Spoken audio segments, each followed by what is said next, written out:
ನಮಸ್ಕಾರ, ನಾನು Shankar ತುಂಟಾಪುರ್, Kannada D V news, Karnataka. ಆತ್ಮೀಯವಾಗಿ ಸ್ವಾಗತಿಸುವ ಇವತ್ತು ಕರ್ನಾಟಕ ಸರ್ಕಾರ 2023ರಲ್ಲಿ ಈ ರಾಜ್ಯದ ಜನ ನಮ್ಮ ಪಕ್ಷಕ್ಕೆ ಒಂದು ಅವಕಾಶ ಕೊಟ್ಟಿದ್ದರು. ಅದರ ಭಾಗವಾಗಿ ಮೊದಲನೇ ಅವಧಿಯಲ್ಲಿ ಈ ರಾಜ್ಯದ ಜನನಾಯಕರಾಗಿರ್ತಕ್ಕಂಥ ಸನ್ಮಾನ್ಯ ಸಿದ್ದರಾಮಯ್ಯನವರ ನೇತೃತ್ವದಲ್ಲಿ ಒಳ್ಳೆಯ ಆಡಳಿತವನ್ನು 3 ವರ್ಷಗಳಲ್ಲಿ ಕೊಟ್ಟಿದ್ದೀವಿ. ಹಾಗೆ ನಮ್ಮ ಪಕ್ಷದ ಹೈಕಮಾಂಡ್ ಅವರ ತೀರ್ಮಾನದಂತೆ ಅವರ ಸಲಹೆ ಮೇರೆಗೆ ಏನು ಪಕ್ಷದ ಅಧ್ಯಕ್ಷರಾಗಿ ಕೆಲಸ ಮಾಡಿ ಮುಖ್ಯಮಂತ್ರಿಗಳಾಗಿ ಕೆಲಸ ಮಾಡಿರ್ತಕ್ಕಂಥ ನಮ್ಮ ಡಿ ಕೆ ಶಿವಕುಮಾರ್ ಅವರಿಗೆ ಮೊನ್ನೆ 3ನೇ ತಾರೀಕಿನ ದಿವಸ ಮುಖ್ಯಮಂತ್ರಿಗಳಿಗೆ ಪ್ರಮಾಣ ಸ್ವೀಕರಿಸಿದ್ದಾರೆ. ಅವರ ಜೊತೆಗೆ ಉಪಮುಖ್ಯಮಂತ್ರಿಗಳಿರ್ತಕ್ಕಂಥ ಸಾಮಾನ್ಯ ಪರಮೇಶ್ವರ್ ಅವರು ಸಹಿತ 2013ರಿಂದ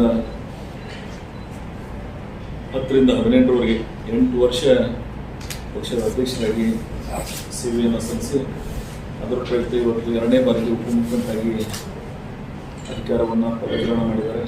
ಅನೇಕ ಸಚಿವರುಗಳು ಮಾಡಿದ್ದಾರೆ. ಅವರೆಲ್ಲರಿಗೂ ಈ ಜಿಲ್ಲೆಯ ಜನರ ಪರವಾಗಿ ಅವರಿಗೆ ಅಭಿನಂದನೆಯನ್ನು ಸಲ್ಲಿಸಿ, ಹಾಗೆ ಕರ್ನಾಟಕ ಸರ್ಕಾರದ ಅನೇಕ ಒಳ್ಳೆಯ ಕಾರ್ಯಗಳನ್ನು ಕರ್ನಾಟಕ ರಾಜ್ಯದಾದ್ಯಂತ ಮತ್ತು ವಿಶೇಷವಾಗಿ ಉತ್ತರ ಕರ್ನಾಟಕ ಮತ್ತು ನಮ್ಮ ಜಿಲ್ಲೆಗೆ ಅನೇಕ ಯೋಜನೆಗಳನ್ನು ಕೊಟ್ಟಿದ್ದಾರೆ. ಮುಂದಿನ 2 ವರ್ಷದಲ್ಲೂ ಸಹಿತ ಅವೆಲ್ಲ ಮುಂದುವರೆದ ಭಾಗವಾಗಿ ಇನ್ನೊಂದಿಷ್ಟು ಒಳ್ಳೆಯ ಕೆಲಸಗಳನ್ನು ಮಾಡ್ತಾರೆ ಅಂತಕ್ಕಂಥ ನಿರೀಕ್ಷೆ ನಮ್ಮ ಉತ್ತರ ಕರ್ನಾಟಕ ಭಾಗದಲ್ಲಿದೆ. ಅದನ್ನು ಮಾಡ್ತಾರೆ ಅಂತಕ್ಕಂಥ ಅದಮ್ಯ ವಿಶ್ವಾಸ ನಮಗೆಲ್ಲ ಇದೆ. ಹಾಗೆ ಸನ್ಮಾನ್ಯ ಸಿದ್ದರಾಮಯ್ಯನವರಂತರೂ ಭಾರತ ದೇಶದ ರಾಜಕಾರಣದಲ್ಲೇ ಮಾತನ್ನು ಕೊಟ್ಟು ಅದನ್ನು ನಡೆದಿರ್ತಕ್ಕಂಥ ಕೀರ್ತಿಗೆ ಪಾತ್ರರಾಗಿದ್ದಾರೆ.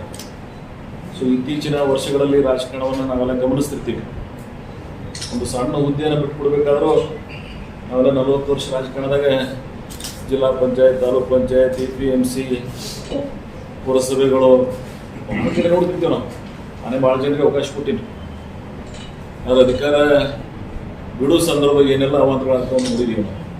ಅದರೊಂದು ರಾಜ್ಯದ ಮುಖ್ಯಮಂತ್ರಿಗಳು ಅವರ ಮೊದಲಿನಿಂದ ಏನು ಪ್ರತಿಪಾದನೆಯನ್ನು ಮಾಡ್ಕೊಂಡು ಬಂದಿದ್ರು, ಹೈಕಮಾಂಡ್ದವ್ರು ಯಾವಾಗ ಹೇಳ್ತಾರೆ ನಾನು ಅವತ್ತು ಬಿಟ್ಬಿಡ್ತೀನಿ ಅಂತೇಳಿ ಆ ಮಾತಿಗೆ ಬದ್ಧರಾಗಿ ಅವರು ಹೇಳಿದ 3ನೇ ದಿನಕ್ಕೆ ತಮ್ಮ ಅಧಿಕಾರವನ್ನು ತ್ಯಾಗ ಮಾಡಿದ್ದಾರೆ. ಬಹುತೇಕ ಅಂಥ ಒಬ್ಬ ಜನನಾಯಕ ಮಾದರಿಯ ವ್ಯಕ್ತಿತ್ವವನ್ನು ಹೊಂದಿದ್ದಾರೆ.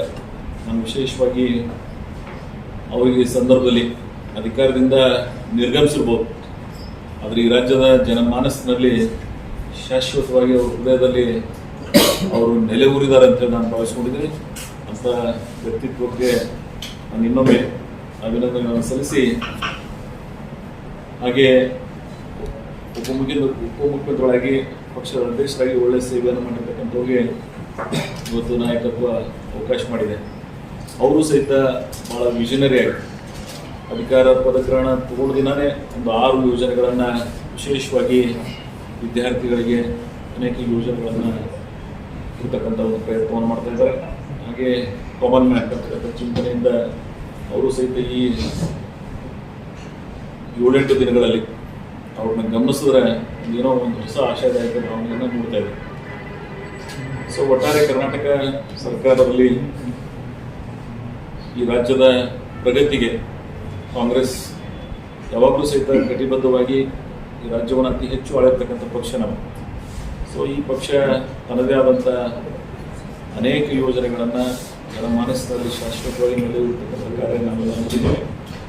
ಹಾಗೆ ಈ ಅವಧಿಯಲ್ಲಿ ಗ್ಯಾರಂಟಿಗಳ ಮುಖಾಂತರ ಇವತ್ತು ಇಡೀ ಭಾರತದಲ್ಲೇ ತಲಾ ಆದಾಯದಲ್ಲಿ we are number 1 because of ಆ ಗ್ಯಾರಂಟಿ ಸ್ಕೀಮ್ಸ್. ವಿಶೇಷವಾಗಿ ಬಡವರಿಗೆ ಅದರ ಸಹಾಯ ಸಹಕಾರವನ್ನು ನಾವೆಲ್ಲ ಗಮನಿಸ್ತಾ ಇದ್ದೀವಿ. ಸೊ ಅದಕ್ಕಾಗಿ ಎಲ್ಲ ಯೋಜನೆಗಳು ಮುಂದುವರೆದ ಭಾಗವಾಗಿ ಇವತ್ತು ನಡೀತಾ ಇರುವಂತಕ್ಕಂಥ ಮಾತನ್ನು ಹೇಳಿ, ಈ ವರ್ಷ ಆ್ಯಕ್ಚುಲಿ ಮಾನ್ಸೂನ್ ಭಾಳ ಪೋರ್ ಇದೆ ಅಂತೇಳಿ ನಾವು ಭಾವಿಸ್ತೀವಿ. ಈ ಥರ ಒಂದು ಅಧಿಕಾರಿಗಳ ಸಭೆ ಮಾಡಿದೆ.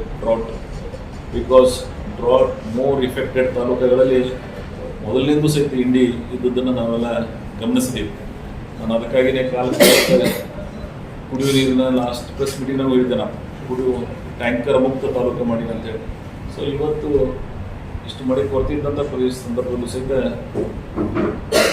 ಇವತ್ತು ಇಂಡಿ ಬ್ರಾಂಚ್ ಕೆನಾಲ್ ಮುಖಾಂತರ ಆಗಲಿ, ಇಂಡಿ ಲಿಫ್ಟ್ ಕೆನಾಲ್ ಮುಖಾಂತರ ಆಗಲಿ, ಕೆರೆ ತುಂಬತಕ್ಕಂಥ ಯೋಜನೆಗಳ ಮುಖಾಂತರ ಆಗಲಿ ಮತ್ತು ಭೀಮಾ ನದಿಗೆ ಮಹಾರಾಷ್ಟ್ರ ಸರ್ಕಾರದ ಸಹಾಯದಿಂದ ನೀರು ಬರೋದು ಮುಖಾಂತರ ಆಗಲಿ. ಸೊ ಒಟ್ಟಾರೆ ಕುಡಿಯುವ ನೀರಿನ ಸಮಸ್ಯೆ ನಮ್ಮ ಭಾಗದಲ್ಲಿ ಜಾನುವಾರುಗಳಿಗೆ ಸಮಸ್ಯೆ ಆಗದೇ ಇರುವಂಗೆ ನಾವೆಲ್ಲ ನೋಡ್ಕೊಂಡಿದ್ದೀವಿ. ಮುಂದೂ ಸಹಿತ ಅದು ಮುಂದುವರಿತದೆ. ಸೊ ಆದರೂ ಜೂನ್ 30ರೊಳಗೆ ಮಳೆ ಆಗ್ತದೆ ಅಂತಕ್ಕಂಥ ಒಂದು ನಿರೀಕ್ಷೆಯಲ್ಲಿದ್ದೀವಿ. ವಿಶೇಷವಾಗಿ ಕೃಷ್ಣಾ ಏನು ಕ್ಯಾಚ್ಮೆಂಟ್ ಏರಿಯಾ ಇದೆ, ಸಹ್ಯಾದ್ರಿಘಟ್ಟ ಅಂತ ಕರಿತೀವಿ ನಾವು, ಕೊಂಕಣ ಭಾಗ, ಅಲ್ಲಿಯೂ ಸಹಿತ ಮಳೆ ಇವತ್ತಿಗೂ ಸಹಿತ ಕಡಿಮೆ ಇದೆ. ವಿಶೇಷವಾಗಿ ಉಜನಿ ಡ್ಯಾಮ್ ಅಲ್ಲಿ ಏನು ಪುಣಾ ಕ್ಯಾಚ್ಮೆಂಟ್ ಇದೆ, ಅಲ್ಲಿಯೂ ಸಹಿತ ಮಳೆ ಕಡಿಮೆ ಆಗಿದೆ. ಪುಣಾದಲ್ಲೇ 2 ದಿವಸಕ್ಕೊಮ್ಮೆ ನೀರು ಕೊಡ್ತಕ್ಕಂಥ ಒಂದು ನಿರ್ಣಯಗಳನ್ನು ಮಾಡ್ತಾ ಇದ್ದಾರೆ. ಸೊ ಭಗವಂತನ ಪ್ರಾರ್ಥನೆ ಮಾಡೋದಿಷ್ಟೇ, ವರ್ಣನ ದಯಾಗಿ ನಮ್ಮ ಜನರಿಗೆ ಜಾನುವಾರುಗಳಿಗೆ ಸಮಸ್ಯೆ ಆಗದೆ ಇರೋಂಗೆ ಮಾಡಬೇಕಾಗ್ತದೆ. ಒಂದು ವೇಳೆ ಇದೇ ರೀತಿ ಮುಂದುವರೆದ್ರೆ ಸರ್ಕಾರಗಳು ಸಹಿತ ವಿಶೇಷವಾದಂಥ ಯೋಜನೆಗಳನ್ನು ರೂಪಿಸಬೇಕಾಗ್ತದೆ. ಸೊ ಅದಕ್ಕಾಗಿ ಅವೆಲ್ಲವನ್ನು ಗಮನದಲ್ಲಿಟ್ಟು ನಾನು ಒಂದು ನಿವೇದನೆಯನ್ನು ಜಿಲ್ಲಾಡಳಿತ ಮುಖಾಂತರ ಕರ್ನಾಟಕ ಸರ್ಕಾರಕ್ಕೆ ಇನ್ನೊಂದಿಷ್ಟು ನೀರನ್ನು, ಯಾಕಂದರೆ DBC ಕಂಟ್ರೋಲ್ದಾಗ ನಮ್ಮ ಆಲ್ಮಟ್ಟಿ ಡ್ಯಾಮ್, ನಾರಾಯಣಪುರ ಡ್ಯಾಮ್, ಇವು ಪ್ರಾಪರ್ ವೇದಾಗ ಇನ್ನೂ 20 TMC ನೀರು ನಮ್ಮ ಡ್ಯಾಮ್ದಾಗ ಇರೋದ್ರಿಂದ ಅದು ಪ್ರಾಪರಾಗಿ ಯುಟಿಲೈಸ್ ಮಾಡ್ತಕ್ಕಂಥ ಪ್ರಯತ್ನ ನೀರಾವರಿ ಇಲಾಖೆ ಮುಖಾಂತರ ಮತ್ತು ವಿಶೇಷವಾಗಿ ಕಂದಾಯ ಇಲಾಖೆಯನ್ನು ಮಾನಿಟರಿಂಗ್ ಮಾಡ್ತಾ ಇದೆ. ಅವರು ಮಾಡತಕ್ಕಂಥ ಸಲಹೆಗಳನ್ನು ನಾವೆಲ್ಲ ಕೊಟ್ಟಿದ್ದೀವಿ. ಸೊ ಮುಂದಿನ ಅಧಿವೇಶನ ಸಿಗ್ತ ಇವತ್ತು ಒಂದು ನಿರ್ಣಯವನ್ನು ಮಾಡಿದ್ದಾರೆ. ನಾವೆಲ್ಲ ಚಳಿಗಾಲ ಅಧಿವೇಶನ ಬೆಳಗಾಮದಲ್ಲಿ ಮಾಡ್ತಿದ್ದೀವಿ. ಈ ವರ್ಷ ಮಳೆಗಾಲದ ಅಧಿವೇಶನ್ನೇ ಜುಲೈ ಒಳಗೆ ಬೆಳಗಾಮದಲ್ಲಿ ಮಾಡ್ತಕ್ಕಂಥ ಒಂದು ನಿರ್ಣಯವನ್ನು ಮಾಡಿದ್ದಾರೆ. ಸೊ ಆ ಸಂದರ್ಭ ಆವತ್ತಿನ ಸ್ಥಿತಿಗತಿ ಹೆಂಗಿರ್ತದೆ ಅನ್ನೋದನ್ನು ನೋಡಿ ಈ ವಿಷಯಗಳನ್ನು ಪ್ರಸ್ತಾಪ ಮಾಡ್ತಕ್ಕಂಥ ಒಂದು ಬೇಡಿಕೆಯನ್ನು ಇಟ್ಟಿದ್ದೀವಿ. ನಾನು ಈ ಮೊದಲು ಸಹಿತ ಡಿಮಾಂಡ್ ಮಾಡಿದ್ದೀನಿ. ನಮ್ಮ ಉತ್ತರ ಕರ್ನಾಟಕ, ವಿಶೇಷವಾಗಿ ಹೈದರಾಬಾದ್ ಕರ್ನಾಟಕ ಅಭಿವೃದ್ಧಿ ಮಂಡಳಿ ಇವತ್ತೇನು ಕಲ್ಯಾಣ ಕರ್ನಾಟಕ ಅಭಿವೃದ್ಧಿ ಮಂಡಳಿಯಾಗಿ ಕೆಲಸ ಮಾಡ್ತಾ ಇದೆ. ಹಾಗೆ ನಮ್ಮ ಏನು ಬಾಂಬೆ ಕರ್ನಾಟಕ ಹಿಂದಿನ ಇವತ್ತಿನ ಕಿತ್ತೂರು ಕರ್ನಾಟಕ ಈ ಭಾಗಕ್ಕೂ ಒಂದು ಅಭಿವೃದ್ಧಿ ಮಂಡಳಿಯನ್ನು ಮಾಡಿಕೊಟ್ಟಾಕ್ರೆ ಮಾತ್ರ ನಮ್ಮ ಪ್ರದೇಶದ ಜನರಿಗೆ ಅನುಕೂಲ ಆಗ್ತದೆ. ಯಾಕಂದರೆ ನಾವೆಲ್ಲ ನೋಡ್ತೀವಿ, ಕಲ್ಯಾಣ ಕರ್ನಾಟಕ ಅಭಿವೃದ್ಧಿ ಮಂಡಳಿ ಮುಖಾಂತರ ಅನೇಕ ಕಾನ್ಸ್ಟಿಟ್ಯೂನ್ಸಿಗಳಿಗೆ 20, 30, 40, 50 ಕೋಟಿ ರೂಪಾಯಿ ರಸ್ತೆಗಳನ್ನಾಗಲಿ ಬೇರೆ ಬೇರೆ ಯೋಜನೆಗಳನ್ನು ಮಾಡಲಿಕ್ಕೆ ಅನುಕೂಲ ಆಗಿದೆ. ಸೊ ಇಲ್ಲಿಯೂ ಸಹಿತ ಆ ಯೋಜನೆಯನ್ನು ಮುಂದಿನ ಕೊಡಲಿ ಅಂತೇಳಿ ನಾನು ವಿಶೇಷವಾಗಿ ಮುಖ್ಯಮಂತ್ರಿಗಳಿಗೆ, ಉಪಮುಖ್ಯಮಂತ್ರಿಗಳು ಮತ್ತು ಸರ್ಕಾರಕ್ಕೆ ಒತ್ತಾಯವನ್ನು ಮಾಡ್ತೀನಿ ತಮ್ಮ ಮುಖಾಂತರ. ಸೊ ಮುಂದಿನ ದಿನಮಾನದಾಗ ಆ ಕಾರ್ಯಗಳನ್ನು ಸರ್ಕಾರ ಪರಿಗಣಿಸ್ತದೆ. ಯಾಕಂದರೆ ಇದು ಭಾಳ ದಿನದ ಬೇಡಿಕೆ ಇದೆ. ಉತ್ತರ ಕರ್ನಾಟಕ ಬೆಳಗಾವಿ ಯಾವ್ಯಾವ ಅಧಿವೇಶನ ಆಗ್ಯದ ಬಹುತೇಕ ಈ ಭಾಗದ ಶಾಸಕರುಗಳು ವಿಶೇಷವಾಗಿ ಸರ್ಕಾರದ ಮೇಲೆ ಒತ್ತಡ ಹಾಕ್ತಕ್ಕಂಥ ಪ್ರಯತ್ನ ಭಾಳ ಸುದೀರ್ಘವಾಗಿ ನಡ್ಕೊಂಡು ಬಂದದ್ದು. ಅದರಲ್ಲೊಂದು ಪೂರಕವಾದಂಥ ನಿರ್ಣಯ ಆಗಲಿ ಮುಂದೆ ನಮ್ಮೆಲ್ಲರ ಆಶಯ. ಸೊ ಒಟ್ಟಾರೆ ಈ ಬಸವ ನಾಡಿನಲ್ಲಿ ನಾವೆಲ್ಲರೂ ಈ ಮುಂದಿನ ದಿನಮಾನದಲ್ಲಿ ಇನ್ನೊಂದಿಷ್ಟು ಸರ್ಕಾರದ ಮುಖಾಂತರ ಈ ಪ್ರದೇಶದ ಅಭಿವೃದ್ಧಿಗೆ, ಈ ಪ್ರದೇಶದ ಬೆಳವಣಿಗೆಗೆ ಪೂರಕವಾದಂಥ ಕಾರ್ಯಗಳನ್ನು ಮಾಡ್ತಕ್ಕಂಥ ಒಂದು ಪ್ರಯತ್ನ ನಾವು ಮಾಡ್ತಾ ಇದ್ದೀವಿ. ಸೊ ನನಗೆ ತಮ್ಮ ಮುಖಾಂತರ ಈ ಹೊಸ ಸರ್ಕಾರಕ್ಕೆ ಅಭಿನಂದನೆ ಸಲ್ಲಿಸಬೇಕಂತ ಚಿಂತನೆ ಇಟ್ಕೊಂಡು ತಮ್ಮನ್ನು ಕರೆದಿದ್ದೀನಿ. ಮತ್ತು ಯಾವುದಾದ್ರೂ ಪ್ರಶ್ನೆಗಳಿದ್ದರೆ ಹೇಳ್ಬೋದು.